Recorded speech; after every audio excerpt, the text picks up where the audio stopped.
A pressure washer is just one of those pieces of equipment that after you get one, you can't imagine not having one. Want to take a year of grime off your front walk? Use a pressure washer. Want to clean a little mud off your company vehicle? Use a pressure washer. They're versatile, powerful, and even though they can come in many different shapes and sizes, they're remarkably easy to use. Today we're going to show you how to use a pressure washer. Whether you have an electric, gasoline, cold water, or hot water model, this video will cover it all. So let's jump right in. Step 1. Prepare the power source. For electric pressure washers, all you have to do is plug in the electrical cord into an outlet. If your pressure washer is gasoline powered, fill the engine's fuel tank with the proper fuel. Virtually all non-electric pressure washers are powered by gasoline. However, just to be safe, double check the equipment manual before filling the tank. This is also a good time to fill the hot water boiler's fuel tank if your machine is equipped for hot water applications. For the boiler's fuel tank, use diesel. Step 2. Connect the water supply to the water inlet. Connect the water supply to the water inlet using a garden variety hose. You'll recognize the water inlet because it's the only place you can attach a garden hose to your machine. Make sure the connection is tight, otherwise you may experience low pressure later on. Step 3. Connect the pump outlet to the trigger gun. The pump outlet is where the high pressure water exits the pump. If you connect a regular hose to the pump outlet, it will tear right through it. So you have to use a high pressure hose for this step. A high pressure hose is a specialized hose, typically made from PVC, rubber, or polyurethane that can withstand high pressures and temperature. Using the high pressure hose, connect the pump outlet to the trigger gun. Again, make sure the connection is tight. Otherwise, you may experience low pressure or even no pressure while operating the pressure washer. If your setup includes a soap injector, connect it directly to the pump output. Once it's secure, connect the soap injector to the trigger gun with a high pressure hose. Check to make sure everything is snug. Step 4. Connect the wand to the trigger gun. To perform this step, align the wand's base with the trigger gun's end. Now that they're aligned, push down on the wand, sliding it into the end of the trigger wand, and twist. Tug on the wand to make sure it's locked in place. Step 5. Select the nozzle you want to use.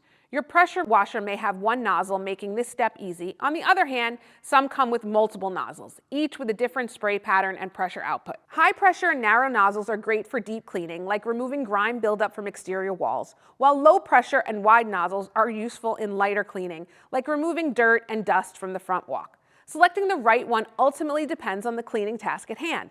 Step 8. Attach the nozzle. To attach the nozzle, first pull back the collar at the end of the wand, then insert the nozzle. Once it's in, release the collar, tug on the nozzle to make sure it's locked in place. Step 9. Turn on the water supply. This step's an easy one. Just make sure the water's on. Step 10. Start the pressure washer. To start your electric pressure washer, locate the start button or switch and press it or flick it. Some gasoline-powered pressure washers use a button or switch for the start mechanism, while others are a pull to start. If your pressure washer has a hot boiler, locate the start button or switch and press or flick it. Give the boiler at least 2 to 5 minutes to warm up before you begin using the pressure washer. Step 11. Start cleaning. For best results, do not get too close to the surface you're cleaning, as this could cause damage. You want there to be about 6 to 10 inches between the surface and the nozzle. This is especially true of soft materials like wood or siding. If you're washing a vertical surface, always clean from the top down. However, if you're applying a soap injector to a surface, you want to go from the bottom up.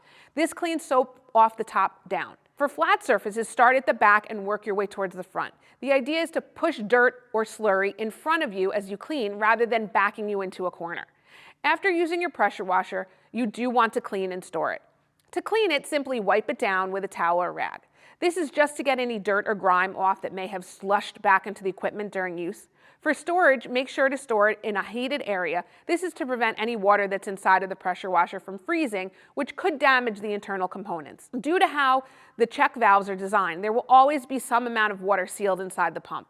Janitorial equipment is constantly evolving. To keep up with the best practices, get in touch with the experts at Imperial Dade. Our janitorial equipment specialists are trained to use all varieties of pressure washers, from electric to gasoline and cold water to hot water, and they can train you and your employees too.